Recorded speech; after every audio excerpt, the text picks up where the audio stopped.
Welcome back to the Associates. This is episode 2. We had quite a bit of viewings. I didn't think we are going to hit what I think we got to 46. What number did we get to, David? 46. Whoa, a lot more than I thought. I know, yeah, right. We appreciate everything, and I mean, if you guys do like this channel, I know it just started, but if you do like it, please like and subscribe. It definitely helps us out. We're going to be playing around with it. I know, like the way you had it before, you might see the videos get better as it goes. Hopefully, that's the goal, right, David? I hope so. I hope so. Can only go So, up from here. yeah. So, what's going on in the real estate world today, David? I mean, kind of heading towards the end of the year, lots going on. I mean, what do you want to talk about first? You want to talk about short-term rentals? Well, let's talk about short-term rentals. Did you see what's going on with Airbnb? Like what's going on across Canada with Airbnb? Yeah, you tell me. Well, I mean, like it looks like the government's cracking down on it. Looks like they don't want you to have an Airbnb anymore. I know when the website first started, I think it was just like a easy way for someone, if you had a house and you're going on vacation, you can get that vacation paid for by renting out your house to someone else, right? And I guess someone saw that there's a huge opportunity. Let's just go buy property and turn it into a hotel room. So we have a virtual hotel. I have 10 units across, the GTA, and I'll rent them all out like a hotel. And now I'm making bang. But what happened with that is that so many people were buying these up, there's not that many homes available anymore for sale. A lot of investors are just buying them for short term. So you don't have any of those long-term rentals. So there's less places to rent for the students and things like that. It's all just for vacation homes, right? So I guess the government doesn't want you to have that. I think the writing's been on the wall with Airbnbs for the last few years. I mean, like you mentioned, the initial concept of short-term rentals, it does make sense. You're someone who travels away from the country for a few months of the year. You put up your place for rent, you can generate some income, great. But it's become this whole kind of sub industry now. And it's actually kind of interesting. Those lease listings I have up right now. That house that was purchased from developers, they renovated. Now there's 3 separate units. Yeah, So we got a fourth one, right? Sorry. we got an offer this morning on it, and well, it was a little bit under what we were asking for, but they wanted to rent out all 3 units. So I took it to my clients because we got an offer, so I wanted to share it with them. And of course, they weren't comfortable with renting out to a short-term rental company where the regulations in Toronto, it's got to now be your primary residence. So we'll see moving forward, but again, I think the writing's been on the wall for short-term rentals for the last couple of years. Just let me get it clear. So you had an offer, someone who wants to rent the whole property so they can put it up on Airbnb and make money from it. Is that it? That's right. Yeah.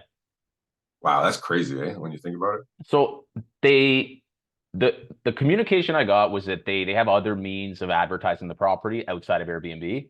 But if you go on the City of Toronto website, it specifically states right there that it has to be your own primary residence.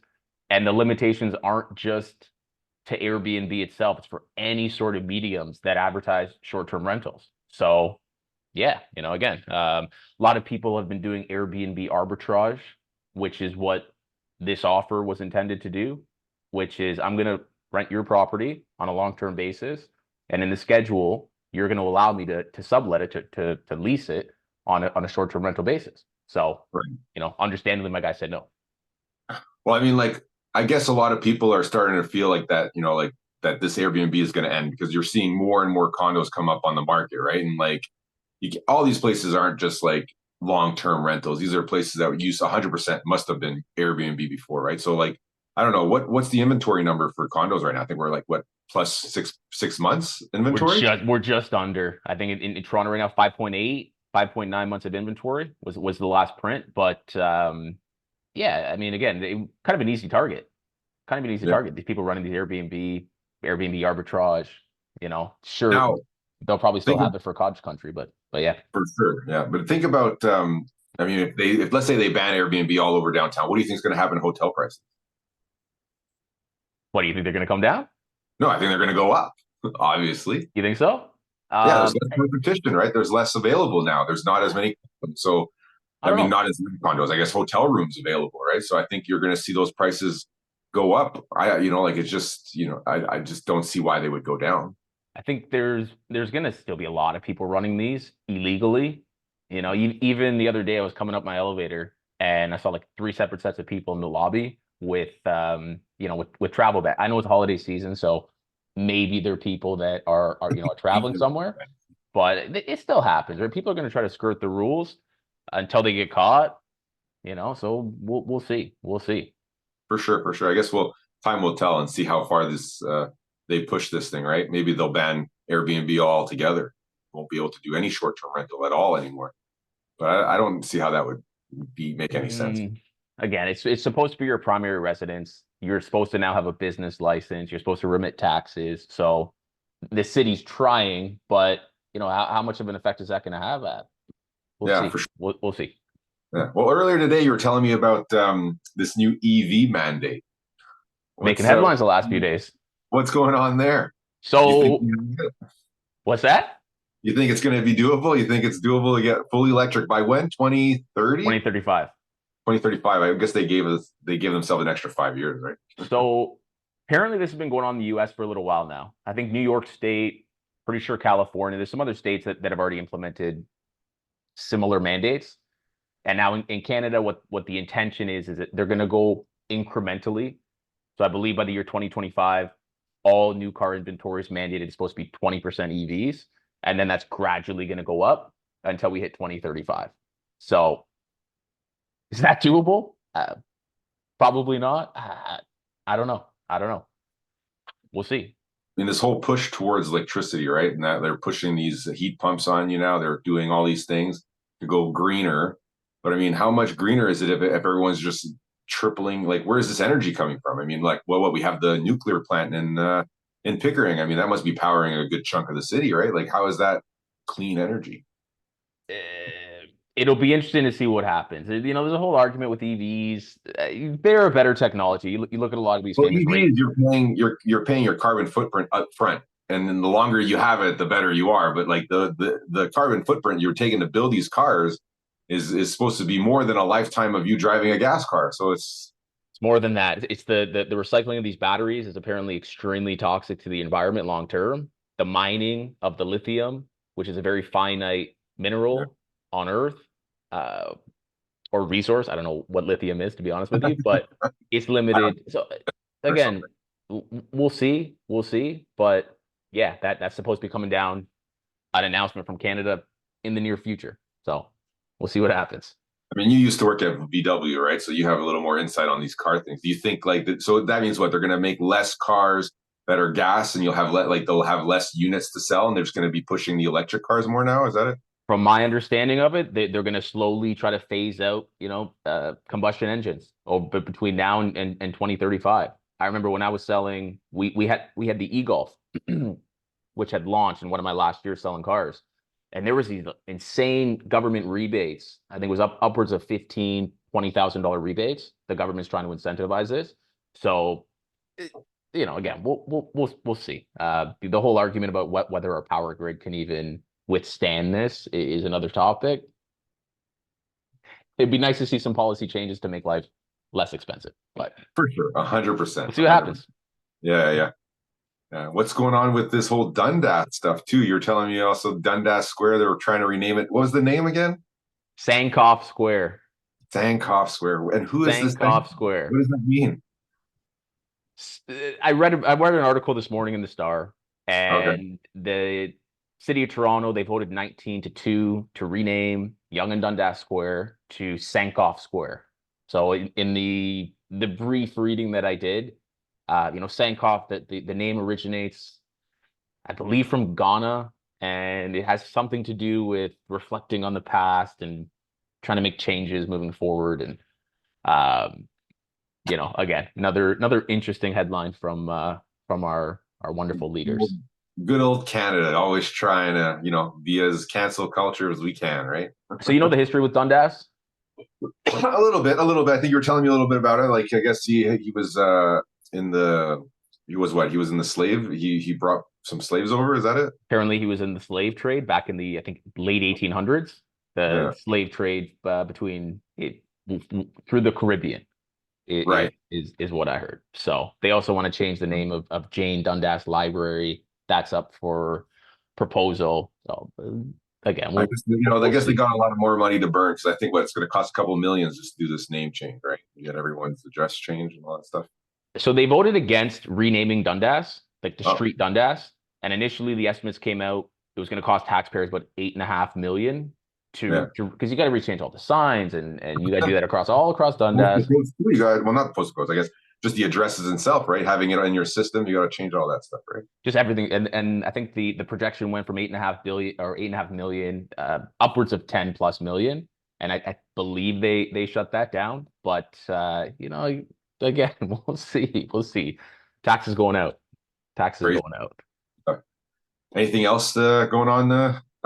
Christmas is coming around. We're just a couple of days away from Christmas, and then New Year's, and then 2024. Wow, That's it. goes New fast. year. New year. Feels like December just started yesterday. Where do you think the market's going? What do you think's going to happen? I'm seeing there's a lot of Um, so like I watch a lot of podcasts. I listen to a lot of YouTube people and all these things, and you have a lot of doomsayers, and you got some very some bull people as well. Like and the doomsayers are saying the sky is falling. We're going to expect another 20% to come down from prices. I think that's a little extreme. I don't see that really happening. It's tough to say, but I do think the interest rates made the damage it did, and it's going to take some time for it to recover. I don't think we're going to see, huge numbers coming up in a little bit, but they still haven't solved the problem of the inventory issue where they're not every year goes by. We're negative 20 or 500,000 houses or 20 or 250. I saw it somewhere. It's one of those numbers where every year goes by that we don't build enough houses. We're behind like 500,000 or something like that. CMHC came out and said that they predict we're about 3.5 million units short of Right we now, should but be, that where number we keeps should be. growing every year, right? Sure. That's not. Well, that happens when new housing construction comes essentially to a stop. The projects that have already started, sure, they'll get completed, people move in, and those projects will get done. But how many projects have you seen in the last 12, 18 months that have just been shelved? They can't sell out 70, 80% of the pre-sale inventory, and they just decide, Oh, you know what, right. just sit on this piece of land. So I mean, like, I don't think it's the fact that they can't sell the homes. I think it's the fact that they're not making money when they're selling the homes, and the markets come down. And yeah, okay, markets go up and down, and everyone knows this. And builders always have that kind of anticipation. But I think it's what they didn't expect was that their costs to build homes have skyrocketed. Right? If you compare our cost, as in from the city, just the city alone, I think the builders here pay 20% of the total cost of building the home goes straight to the city. Where if you compare it to other homes, like other states or other countries, we'll use the states. So like Florida, I think it's like 3%, and like New York, it's like 5 or 6%. It's not like they're not crazy numbers, but I mean like when you're coming in here and they up their fees by like 2,000% or whatnot to build to start building your project, it's just like I don't see like what's the point? Like what are you doing this for? Like prices are already crazy. You're What do not you mean? helping. We got to change the name of the street Dundas. That's going to solve all our problems. If we don't have the tax revenues, we can't make these genius ideas to spend our taxpayers' dollars on. So I think it's somewhere like you said, 20-30% of all costs to build a home go directly into taxation. And again, developers are just deciding not to develop right now. One other thing, I'll reference that triplex that I have for lease right now. That's what's going to happen to a lot of Toronto neighborhoods moving forward, is with all these new bylaws for higher density. That was a previously single family house. It was a 3-bed, 1-bath. You've seen them. They're all I shouldn't say they're all. A lot of them are very similar. 3-bed, 1-bath, freehold, somewhere in the downtown core or around the downtown core. They took that unit from a 3-bed, 1-bath to now there's going to be 10 bedrooms. Well, not is going to be. There's 10 bedrooms in that main house now. They're building a laneway suite. One of the first projects that I've seen since the city of Toronto approved it last year. There's going to be another 5 bedrooms in the laneway suite, which is basically just a house in the back of the property. They're going to have 15 bedrooms on a previous single family piece of land. And I think that we're going to see that a lot of neighborhoods are going to change drastically over the next 10, 20 years as we see these developers pick up these properties. But this is like we're talking about downtown here, like we're like close to the core. Like this is you're not going to see this in the suburbs. You think? If it makes sense, sure. I mean, how badly is affordability gonna decrease in the near future? So, I mean, you know just as well as I do, if there's money to be made, people are gonna spend money on it. They'll do it if they can get a return. Right. So let's go back to the spring market here. So I was saying the doomsayers are saying 20%. You Yeah. have those bullish people, all the people who are very bullish in the market, and they're all saying this is your last chance to buy. Buy Wow. How many? January. It's going to be slow. February, you're going to be wishing you bought in January, February of 2024, because when March comes around and they start dropping those interest rates, which who knows if they're going to do it or not, probably Mhm. not. Bank of Canada never keeps their word, but they're saying this is the last chance you're going to be able to buy something, because then after that, it's gonna skyrocket like there's no tomorrow. I mean, I hope that happens. I would love it to happen. I'll probably sell and get out of here, but yeah, I don't know. What are your thoughts? I think we end 2024 with higher volumes and volume sales and a higher average price. By how much? We'll see. Are we going to see a repeat of last year where the spring market went up 10% and then for the remainder of 2023, all those gains were wiped out? I mean, that could happen, right? It's the spring market. It could. You never know. We'll see. I mean, there's a lot of sellers we've been talking to, a lot of buyers we've been talking to that have said, "Hey, I'm waiting for the spring to list. I'm waiting for the spring to buy." I would never take the approach as a buyer that if I don't do this now, I'll never be able to do this ever again. That's Well, not the it's people not who not a buying healthy before approach. COVID happened. What's that? What about all those COVID people who didn't buy during like right before when COVID came, and then How crazy was that throughout uh, COVID? I mean, we just we heard stories of buyers that would literally show up to these offer presentations with all the documents filled out and they'd leave the price blank and yeah. say, "What price do we need to pay?" I remember, basically writing these love letters to sellers, telling them about how great your clients are and you've been in this home for 30 years. Like that's really where the market was at. And to look back in hindsight, that was why that was just completely insane. Completely I insane. was writing offers every other day because like if we didn't win it, then you had like the next day you're writing another offer. It's not even like a question. It was like, shit, which house am I going to buy, and how much more am I going to have to pay? I had a And now, client that bought a house sight unseen. She bought a condo sight yeah, unseen. We had previously seen that exact same floor plan in person, but yeah, the market, the way it was, it came up for it was listed at 10 or 11 a.m. on that day, and by 5, 6 o'clock, the deal was under contract, firm, that's no insane. conditions. You want to Yeah. buy in that market? I I don't don't. know. It's I like don't. everyone buying that market now. The market's you can negotiate. You can get your financing in there. You can get your inspection in there. And like we said last week, there's no buyers to be seen. Like I mean, yeah, okay, there's some coming out. I'm not gonna like not busy, but I mean like it's still it's just not as busy as I thought it would be when everyone was crying complaining about it last time, and now it's just you know you can hear the tumbleweeds going through, and you're just like, what's going on here? No one wants to put an offer. What's going on? Oh, I think it's going to drop another 30%. Oh, sounds good. Let's wait. I think a lot of sellers are under the impression that the spring market's going to be better, and it very well could be. I mean, we saw that this morning. You can now get a fixed rate under 5% for an insured mortgage, so those are now available again. And then the question is, what's going to happen with the variable rate? When are we going to see these rates start to come down? I mean, Jerome Powell came out earlier last week, and he basically said, "Look, we might have 2, 3 rate cuts in 2024." And the markets took off. Go look at the stock market right now. It's like trading at all-time highs. So Yeah, they've since tried to sort of walk that back a little bit, but there's an argument that Canada might cut before the US because our economy is in a worse position. I think it all has to do with interest rates, what's happening in the labor market. We'll see. We'll see. But interesting times. crazy day. It's crazy. I don't know. And I'm just looking, wake up every day, happy that I'm still alive, just doing my thing. Got my family, going, That's good. got those kids screaming every morning. That's what life is, Brent. That's what life is for. It'll be interesting to see over the next 5 years what happens in this market. I read a report that they predict by 2050 that the population of Ontario is going to basically it's going to grow by 50%. So right now Ontario is just under 14 million people live in the province of Ontario. So, what does the Get market those look like in kids five out. years? What does the market look Better like get in those. 5 years? I mean, Yeah, we had 1.2 million new people to Canada last year. We're not building anything. There's students sleeping under bridges. Eh, You know, we're not headed towards this sunshine and rainbows kind of ending. It's a lot of talk about currency crisis. Interesting times. I mean, try to stay what positive, David. Try to I stay know there's positive. not much to be positive about, you know?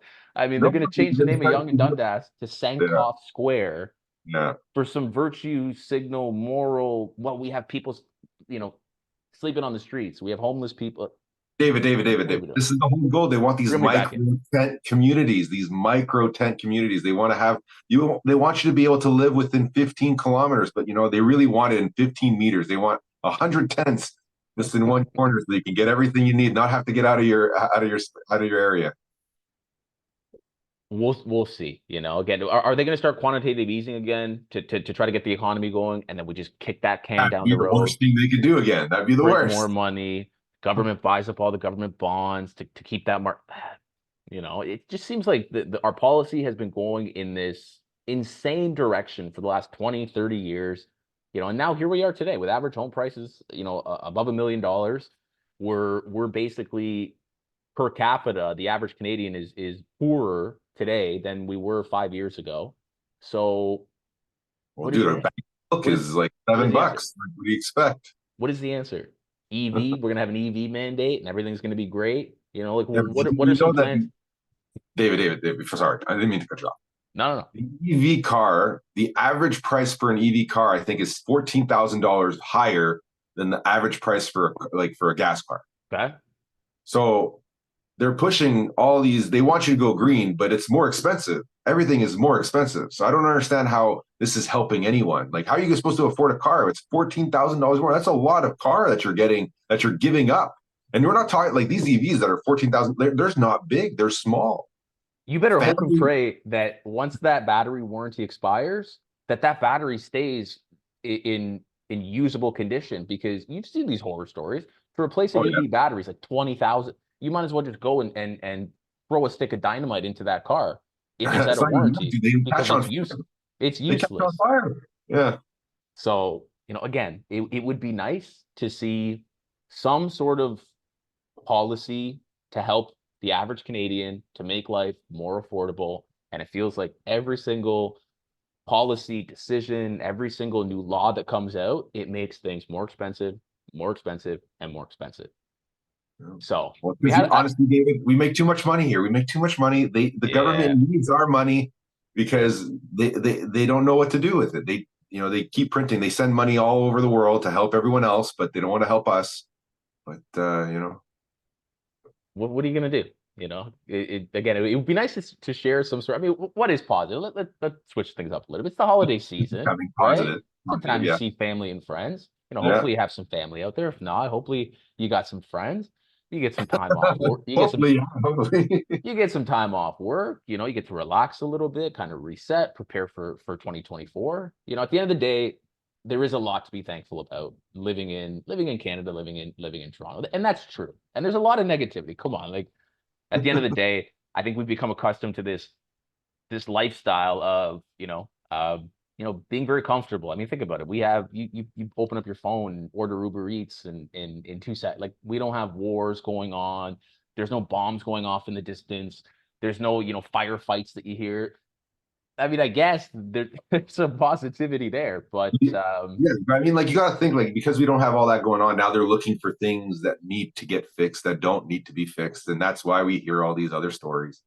But yeah, 100%. I think being grateful every day, waking up, and just being here, being safe, not having to worry about all that stuff you mentioned is just gotta it is what it is. I think when you're we're look at the screwed. states, they have the same issues, right? They have the same problems. They have uh, yeah, no, like I said, I'm excited. I'm excited for the holidays. You know, see family again and everything, and in terms of what happens with the market next year.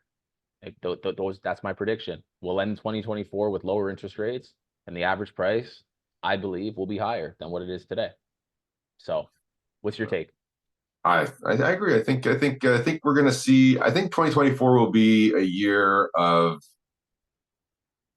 discovery, I guess. See what really is going on. See what's going to happen. I think we'll know right away from the first maybe 3 months what kind of year we're going to be expecting. Right? It's just kind of it's tough. I really want things to turn around because it's just crazy, but I don't want it to go back to the way it was. I just want a nice, like not like crazy like 2 weeks of inventory, but like a healthy market. I don't know. I feel like again, the healthy market's not the greatest market either because then no one wants to do anything either, right? So it's just tough. I think if you don't have help from the bank of mom and dad, you're gonna be it's gonna be a struggle. It's gonna be a struggle for young people moving forward. Go look at what the average rent price is in Toronto. Go look at what $2,500 a month gets you. Yeah. Bank of mom and dad is not just for buying. but just downtown. I mean, the cost of living is astronomical, and a lot of these prices aren't coming down. Rent prices are going to be very sticky. They're not going to come down. Food prices, they're not going to come down. I mean, No, so, I don't think we're going to see affordable housing anytime. I don't think prices will come down to the point where people can just like one income can buy it. You'll definitely need all these what even is affordable? Like, what do you define as affordable That's it. housing? That's insane. What Like, does that even mean?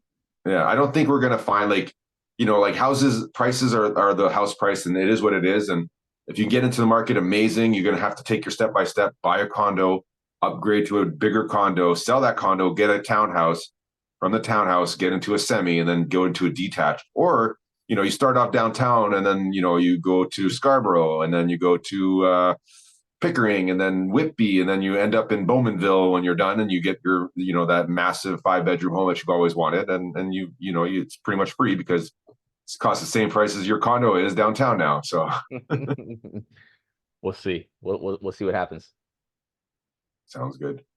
Well, I don't know. Is there anything else you want to mention, or?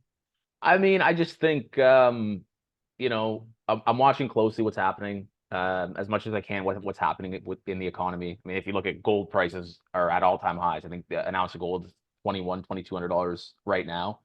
You go look at the crypto market this year. The crypto market's had a huge revitalization of like Bitcoin is up, I think almost double. It's up a lot this year. So, I think we're all looking for a little bit of good news and some, a little bit of alleviation from the cost of living and how that translates to immigration moving forward, how that translates to housing.